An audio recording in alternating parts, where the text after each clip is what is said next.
Graça e paz, irmãos. O tema do nosso estudo desta manhã, nessa escola dominical, será sobre a vida do discípulo chamado Ananias. E eu convido os irmãos, a todos que acompanham este vídeo, para juntos nós meditarmos na palavra do Senhor sobre este discípulo, sobre a vida deste discípulo. Por isso, antes de nós iniciarmos este nosso momento de estudo, eu convido você a fechar os olhos para que possamos entrar na presença do Senhor. Pai Santo, querido Deus, te agradecemos mais uma vez pelo privilégio e oportunidade de estarmos reunidos para meditarmos na sua palavra. E neste momento que nos preparamos para ouvir aquilo que o Senhor tem a dizer para nós, nós te pedimos, ó Pai, que o Senhor venha falar aos nossos corações, que através deste estudo possamos cada dia mais estar na sua presença, amadurecendo como servos do Senhor. Esteja com cada pessoa que irá acompanhar este vídeo, que irá estudar a sua palavra. É tudo isso que nós te pedimos, em nome de Cristo Jesus. Amém. Irmãos, então, como nós falamos, o tema do nosso estudo de hoje é Ananias. Por isso eu convido você a abrir a sua Bíblia no livro de Atos, capítulo de número 9. Nós faremos a leitura dos versículos de 9 a 10. Abra aí a sua Bíblia, o seu aplicativo, para juntos nós fazermos a leitura do livro de Atos, capítulo 9. Faremos a leitura dos versículos de 10 a 21. A palavra do Senhor então nos diz assim: Ora, havia em Damasco um discípulo chamado Ananias. Disse-lhe o Senhor numa visão: Ananias. Ao que respondeu: Eis-me aqui, Senhor. Então o Senhor lhe ordenou: Dispõe-te e vai à rua que se chama Direita, e na casa de Judas procura por Saulo, apelido de Tarso, pois ele está orando. E viu entrar um homem chamado Ananias e impor-lhe as mãos para que recuperasse a vista. Ananias, porém, respondeu: Senhor, de muito tenho ouvido a respeito deste homem. Quantos males tem feito aos teus santos em Jerusalém? E para que trouxe autorização dos principais sacerdotes para prender a todos os que invocam o teu nome. Mas o Senhor lhe disse: Vai, porque este é para mim um instrumento escolhido para levar o meu santo nome perante aos gentios e reis, bem como perante aos filhos de Israel, pois eu lhe mostrarei quanto lhe importa sofrer pelo meu nome. Então Ananias foi e, entrando na casa, impôs sobre ele as mãos, dizendo: Saulo, irmão, o Senhor me enviou a saber o próprio Jesus que te apareceu no caminho onde vinhas, para que recuperaste a vista e fiques cheios do Espírito Santo. Imediatamente lhe caíram os olhos como que umas escamas e tornou a ver. A seguir, levantou-se e foi batizado. E depois de ter se alimentado, sentiu-se fortalecido. Então permaneceu em Damasco alguns dias com os discípulos. E logo pregava nas sinagogas, e Jesus, afirmando que és o Filho de Deus. Ora, todos que ouviam estavam atônitos e diziam: Não é este o que exterminava em Jerusalém os que invocavam o nome de Jesus? E para aqui veio precisamente com o fim de os levar amarrados aos principais sacerdotes? Irmãos, Ananias, ele recebeu um chamado de Deus, ele recebeu uma convocação de Deus para acolher Saulo. Até então o apóstolo Paulo, chamado de Saulo, e então Saulo que havia se convertido no caminho para Damasco. Todos nós conhecemos a história de Saulo, que em caminho para Damasco para prender o povo de Jesus, o povo de Deus, ele então sofre uma queda do cavalo, ouve a mensagem de Jesus o chamando, perguntando por que ele perseguia a Jesus, e o texto diz que, chegando até Saulo, Ananias lhe impôs as mãos. E imediatamente, quando Ananias lhe impôs as mãos, Saulo recuperou a visão. Naquele momento, irmãos, Ananias não podia perceber, mas ele teve o privilégio, ele estava tendo o privilégio de acolher aquele que seria o maior missionário da história do cristianismo, que seria o apóstolo Paulo. até aquele momento ainda se chamava Saulo. Por isso, no nosso estudo de hoje, nós vamos conversar um pouco a respeito de Ananias. E quais ensinamentos que nós podemos aprender com esse discípulo chamado Ananias? E o primeiro ensino que nós podemos então aprender com este discípulo é: só Deus. Só Deus converte o coração das pessoas. Só Deus tem o poder de converter as pessoas. Mas nós podemos estender a mão. Nós podemos estender a nossa mão para aqueles que estão se convertendo, que estão por este processo de conversão. Somente Deus tem o poder para realizar uma conversão milagrosa. Nós falamos que somente Deus tem o poder de transformar o coração de pedra em coração de carne. Mas todo cristão, todo aquele que se diz cristão tem o poder e tem a capacidade de estender a mão para aqueles que estão se convertendo. E o significado do nome Ananias quer dizer misericordioso. O significado daquele discípulo que foi chamado para acolher Paulo, que até então se chamava Saulo, queria dizer: Deus é misericordioso. Por isso, irmãos, quando Paulo volta a enxergar, após a oração de Ananias, após Ananias impor as mãos, Paulo, depois de receber esta oração, ele imediatamente vê a face misericordiosa de Deus através do rosto de Ananias. Um dos perseguidos por Paulo, Ananias, que era um dos homens que Paulo perseguia, torna-se instrumento nas mãos de Deus para curá-lo e acolhê-lo na igreja. Queridos, Deus pode converter as pessoas milagrosamente. E é isso que tem acontecido ao longo da história. É isso que nós podemos perceber ao longo da nossa jornada como povo de Deus, que Deus tem convertido pessoas. Deus tem convertido corações. Mas Ele conta. E Ele sempre contará com a sua igreja. Ele sempre contará com o seu povo para acolher aqueles que vão se ajuntando. Aqueles que estão sendo resgatados, Deus conta com a sua igreja, com o seu corpo, chamado Igreja de Jesus Cristo. O gesto acolhedor de Ananias marca profundamente a vida de Paulo. E depois nós vamos perceber que neste mesmo livro de Atos, mas lá no capítulo 22, já no final da sua caminhada como discípulo, já no final da sua vida missionária, Paulo relata isso, como este momento de acolhimento que Ananias teve com ele marcou a sua vida, marcou profundamente a sua vida. Veja comigo o que Paulo escreve a respeito desse momento em que ele foi acolhido por Ananias e a diferença que isso, o que significou isso na vida dele. Paulo relata este momento anos depois de ter se convertido. Paulo relata como foi importante este momento na sua vida. No livro de Atos, capítulo 22, nos versículos 12 e 13, Paulo faz o seguinte relato deste momento que ele foi convertido e é acolhido por Ananias. Paulo então diz assim: um homem chamado Ananias, piedoso conforme a lei, tendo bom testemunho de todos os judeus que ali moravam, veio procurar-me e, pondo-se junto a mim, disse: Saulo, irmão, recebe novamente a vista. Nessa mesma hora, recobrei a vista e olhei para ele.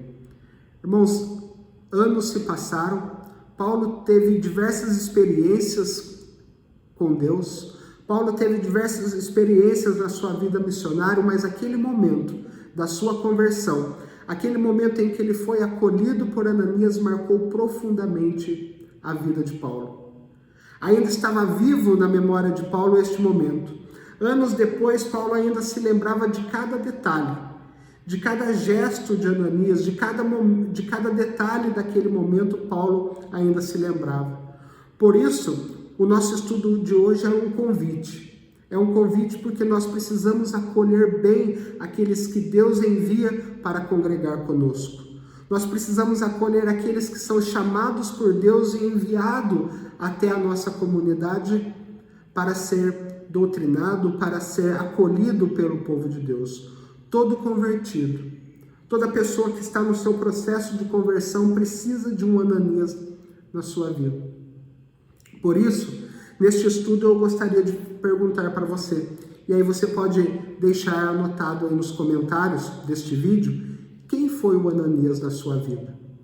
Quem foi aquela pessoa utilizada como instrumento de Deus que acolheu você no corpo de Cristo? Quem foi aquela pessoa que, orando com você e por você, te acolheu no corpo de Cristo? Anote aí nos comentários se você se recorda dessa pessoa como uma forma de homenagear. Paulo, anos depois da sua conversão, ele se lembrava de Ananias e se lembrava como aquele momento foi importante na vida dele. Quem foi?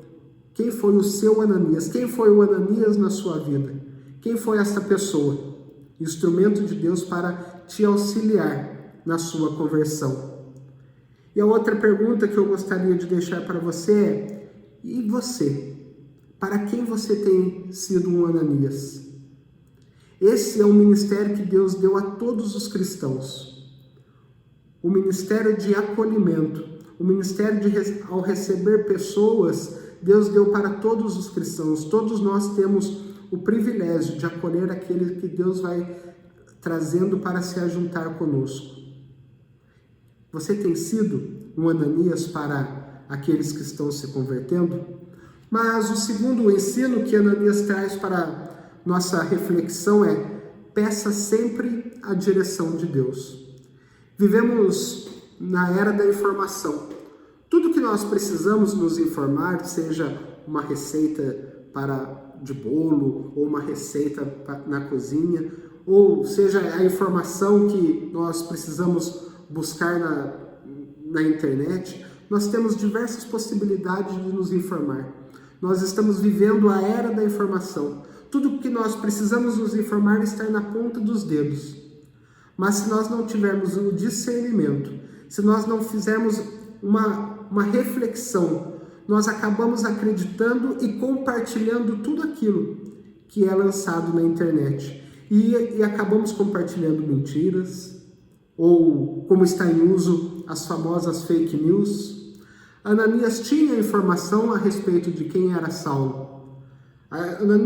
Chegou até Ananias quem era aquele homem que Deus estava chamando para ir acolher. No versículo 13 e 14 do nosso texto base, do nosso estudo, diz: Ananias, porém, respondeu, Senhor, muito tenho ouvido a respeito desse homem, quantos males tem feito aos teus santos em Jerusalém. E para aqui trouxe a autorização dos principais sacerdotes para prender todos os que invocam o teu nome. Ananias tinha a informação de quem era aquele homem. Ananias, diante daquela informação que tinha a respeito de Paulo, Ananias poderia ter decidido: eu não vou em contra desse homem não. Este homem que persegue cristãos, este homem que participa da morte de cristãos.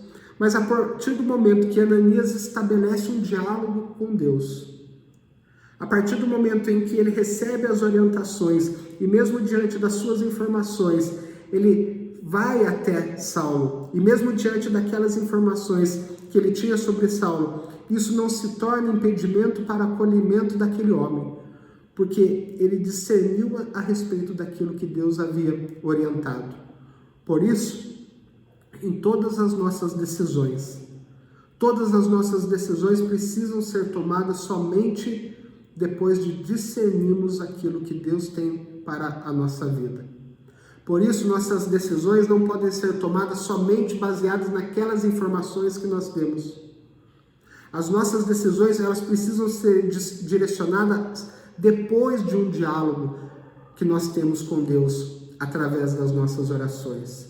Procure sim informação. Procure se informar a respeito do que acontece em nosso país, do que acontece na nossa cidade, o que tem acontecido ao nosso redor, mas procure sempre, depois de se informar, estabelecer um diálogo com Deus para que Ele possa nos direcionar a respeito daquilo que Ele deseja para a nossa vida.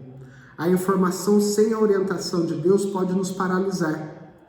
A informação sem a orientação de Deus pode nos conduzir a decisões equivocadas que vão nos prejudicar lá na frente. Não deixe de se informar, mas tome todas as suas decisões. Tome todas as suas decisões a partir da orientação de Deus para a sua vida. E o terceiro ensino de Ananias para nós é: não deixe de agir. Observe todas as informações, mas ao ter a direção de Deus, não fique paralisado, não fique estagnado, haja de acordo com as orientações de Deus. Observe no versículo após ouvir o chamado, após discernir aquilo que Deus disse para ele, Ananias diz: eis-me aqui. Ananias, após ser chamado por Deus, ele se coloca em prontidão e diz para o Senhor: eis-me aqui. Isso mostra disposição para obedecer. Isso mostra a disposição de Ananias em servir a Deus. E nós? Qual tem sido a nossa reação diante dos chamados de Deus? Será que nós temos dito: eis-me aqui, Senhor? Ou nós temos arrumado desculpas? Ah, Senhor, isso é difícil demais para mim. Ah, isso não é para mim. Ah, chame outra pessoa. Qual tem sido a nossa resposta diante do chamado de Deus? Será que nós temos dito para o Senhor: eis-me aqui? Irmãos, tem uma pequena história que ilustra isso que nós estamos conversando. A história é a seguinte: surgiu em uma igreja um grande trabalho a ser feito. E essa igreja era bastante numerosa. Era uma grande igreja. Então surge esse grande trabalho que deveria ser feito. E esse trabalho não poderia deixar de ser realizado. E diante desse grande trabalho, diante dessa grande missão, foram chamados 3 importantes membros da igreja. Eles eram super conhecidos. Toda igreja tem esses membros, esses 3 membros. O primeiro se chamava Todo Mundo. O segundo a ser chamado era Alguém. E o terceiro se chamava Qualquer Um. O que aconteceu então com esse grande trabalho, essa grande missão que precisava ser realizada? Todo mundo achou que alguém ia fazer este grande trabalho. Alguém resolveu não fazer, pois achava que qualquer um poderia fazer. E o resultado, então, desta grande missão que precisava ser cumprida é que nada foi feito. Nada foi realizado. Ananias era um humano, como eu, como você. E como todo ser humano, ele tinha medo. Ele declara esses medos para Deus. Ele tinha dúvidas a respeito desse chamado, mas isso não fez com que ele apresentasse diante de Deus desculpas. Não faz com que ele não realizasse a atividade, aquela missão que Deus estava chamando.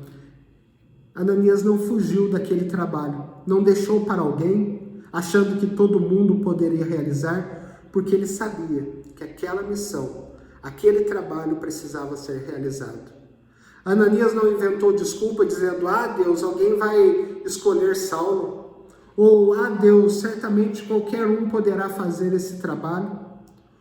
O amor que Ananias tinha pelo trabalho, o amor que ele tinha a Deus e a sua disposição em servir a Deus, não permitiu que ele escorasse em desculpas. Não permitiu que as suas desculpas fossem maior do que o seu desejo de realizar aquele trabalho que ele havia sido chamado.